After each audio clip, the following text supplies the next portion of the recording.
Hello मित्रों, नमस्कार। सनातन coaching में आपका स्वागत है। जैसा कि पिछला वीडियो हमारा था भूकंप कैसे आता है, तो उसकी जानकारी हम लोगों ने जान ली थी। आपने वीडियो देखा होगा, उसके द्वारा आप समझ सकते हैं। क्योंकि जो वो भूकंप का टॉपिक है ये प्री और मेंस दोनों में है। मेंस में लिखने के लिए आता है, प्री में एक दो क्वेश्चन आता है, तो इसको आप कायदे से देखते चलिएगा। क्योंकि कुछ टॉपिक मेंस में नहीं है, कुछ टॉपिक प्री में सिर्फ हैं, तो मैं बताता चलूँगा।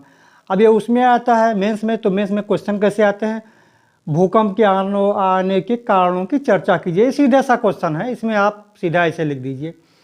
दूसरा जो ये जिसको कहते हैं घुमा फिरा कर क्वेश्चन आता है कि भूकंप तरंगों के आधार पर पृथ्वी की आंतरिक संरचना का वर्णन करें, ये भी है। भूकंप किन किन कारणों से आता है, या सुनामी और भूकंप में क्या क्या तुलना है, तो इसको भी आप देख लीजिएगा। बस आप समझ जाइए भूकंप क्यों आता है, कैसे आता है, क्या प्रभाव इसका पड़ता है, कहाँ कहाँ आता है। तो कैसा भी क्वेश्चन आए, चाहे वो प्री का आए चाहे मेंस का आए, आप उसको सॉल्व कर लेंगे। तो आज जो हमारा टॉपिक है भूकंप, बाकी हम लोग जान ही गए भूकंप के जो है पृथ्वी पर वितरण कहाँ है, वितरण मीन्स कहाँ कहाँ ये आता है। तो आज हमारा टॉपिक है, मैं लिख दे रहा हूँ यहीं पर, भूकंप का वितरण। वितरण मीन्स विश्व में कहाँ कहाँ ये आता है। तो जो सबसे ज़्यादा भूकंप आता है वो है आपका प्रशांत महासागरीय क्षेत्र। प्रशांत महासागरीय, ये आपका प्रशांत है, महासागरीय,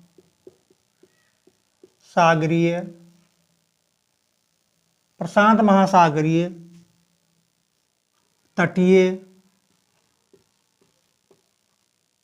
तटीय क्षेत्र। अब यहाँ लगभग 63% भूकंप आते हैं। 63% यानी 100% भूकंप आया है, तो आपके इस जोन में, इस रीजन में 63% भूकंप आता है। अब यहाँ ये भूकंप क्यों आते हैं, हम लोग एक मैप के द्वारा जानने की कोशिश करेंगे। ये समझ लेते हैं दक्षिणी अमेरिका। आप समझने का है, बहुत सटीक तो नहीं मैप बना है, बस आप समझ जाइए। ये क्या है, नॉर्थ अमेरिका।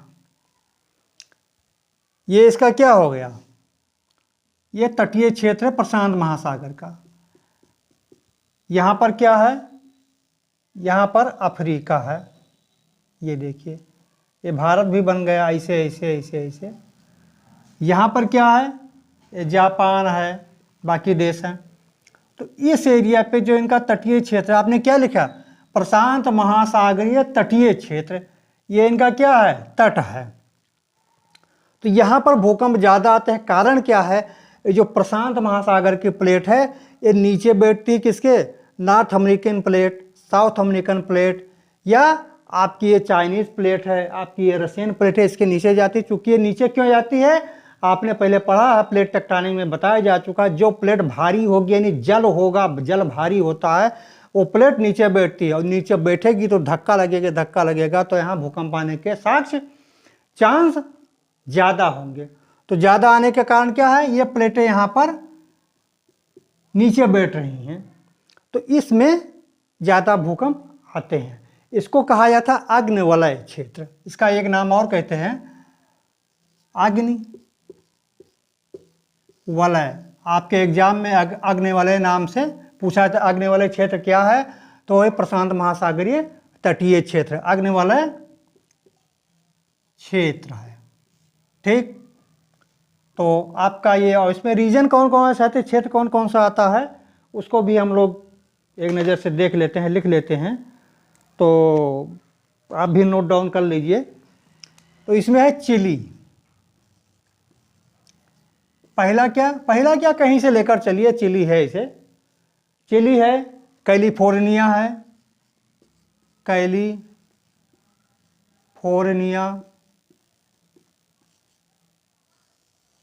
चिली है, कैलिफोर्निया है, अलास्का है,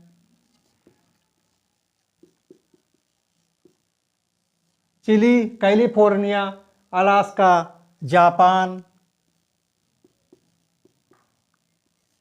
जापान है, फिलीपींस है,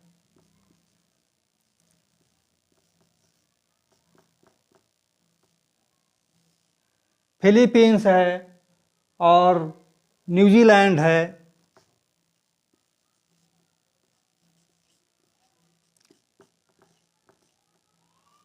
न्यूजीलैंड।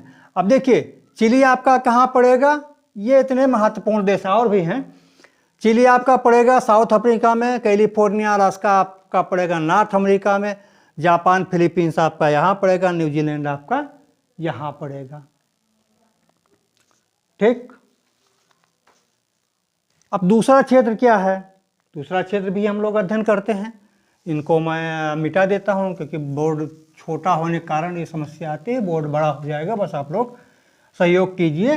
और चैनल हमारा जो है, जो नहीं सब्सक्राइब कर दिए हैं किए हों, सब्सक्राइब कर दें तथा अपने मित्रों में भी शेयर करें ताकि हमारा उत्साह बना रहे। और इस चैनल का मोटो यही है कि आपको सारी जानकारी, सारी चीज़ें सिविल सर्विस से संबंधित या वनडे वाले भी देख सकते हैं, यहीं पर उपलब्ध होती रहे, आपको विशेष परेशानी ना हो। तो दूसरा क्षेत्र हमारा है मध्य महासागरीय क्षेत्र, मध्य महाद्वीपीय, मध्य महासागरीय नहीं,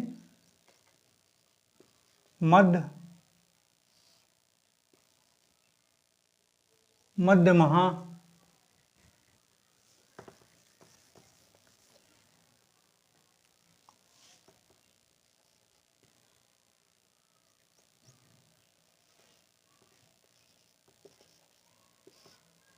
को क्या हो गया,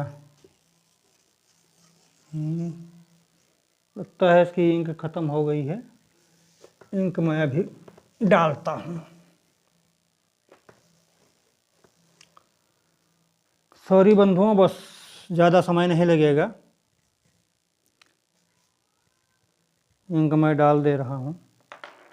अभी तो मैंने इंक डाला था इसमें, दूसरी वाली देखें इसमें है कि नहीं है। चलिए इसमें है, ठीक, बाद में डालेंगे उसमें। मध्य महाद्वीपीय,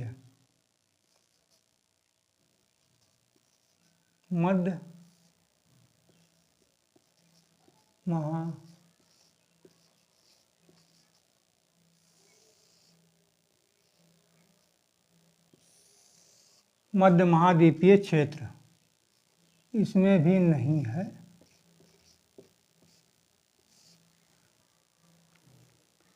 डालना ही पड़ेगा, डाल देते हैं। तो आप भूगोल के, भूकंप के बारे में सारी चीज़ें ऐसे जान लीजिए, बस आप समझते चलिए, आपको कोई दिक्कत नहीं आएगी। नहीं समझेंगे, रटने से कुछ नहीं होगा, क्योंकि आप इतना सिविल सर्विस का सिलेबस है, रटकर तो आप तैयार नहीं कर सकते। तो इसलिए समझते चलिए। हिस्ट्री के उस पर हैं वीडियो पड़े हुए हैं, ज्योग्राफी के हैं, सारे सब्जेक्ट के उस पर वीडियो आएंगे। आप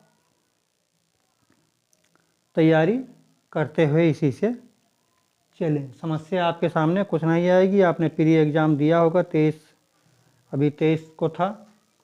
अब मेंस की तैयारी में जुट जाइए जिनका बढ़िया गया हो। तो दूसरा हमारा क्षेत्र है, चल क्यों नहीं रहा है, चलिए समस्या क्या आ गई समझ में नहीं आता है बंधुओं।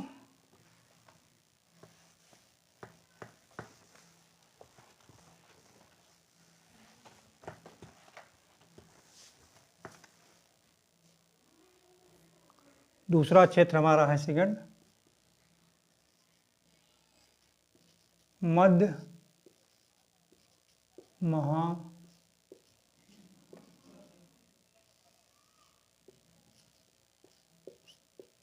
क्षेत्र, मध्य महाद्वीपीय क्षेत्र दूसरा हमारा। इसमें कितना भूकंप आता है, इसमें आता है 21%। जितना भूकंप आता है उसका 21% इस क्षेत्र में आता है। यहाँ पर कौन कौन से हैं, तो यहाँ पर पिरेनीज पर्वत जो क्षेत्र हमारा है, पिरेनीज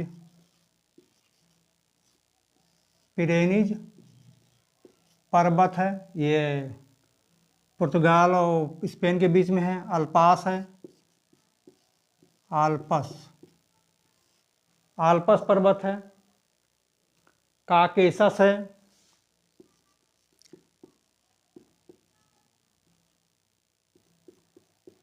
काकेशस है, ये सब पर्वत हैं। हिमालय है,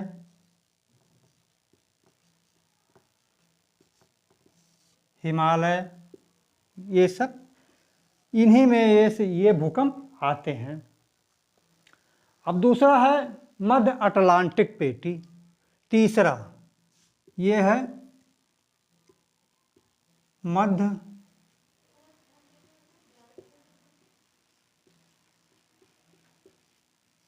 अटलांटिक पेटी, यहाँ भी भूकंप आते हैं। बाकी भारतीय क्षेत्र जो है चौथा, भारतीय क्षेत्र के बारे में मैं आपको बताऊंगा जब भारत में आऊँगा कि भारतीय क्षेत्र को पहले 5 भूकंप जोनों में डिवाइड किया गया था, अब 4 में कर दिया गया है। कहाँ पर कितना भूकंप आता है, कैसे आता है, उसके पीछे क्या कारण है। तो इतना हमारा ये क्षेत्र था जहाँ भूकंप आते हैं। कुछ चीज़ें हैं जो मैं बोल दे रहा हूँ, आप जो है नोट कर लीजिए। इसे पृथ्वी की आंतरिक संरचना कैसी है इसकी जानकारी हमको पी और यस तरंगों से मिलती है। क्यों? क्योंकि पी और यस तरंगें पृथ्वी के नीचे से आती हैं, इनसे हमको जानकारी मिलती है। और भूकंप आने के पहले पूरे वायुमंडल में रेडान गैस फैल जाती है। पूरे क्या है, रेडान गैस फैल जाती है। तो इतनी सारी जानकारी हो गई। अब आगे आएंगे आपके अगला जो हमारा टॉपिक होगा, कल वीडियो बनाएंगे, हो सकता है आज ही बनाएं, ज्वालामुखी का।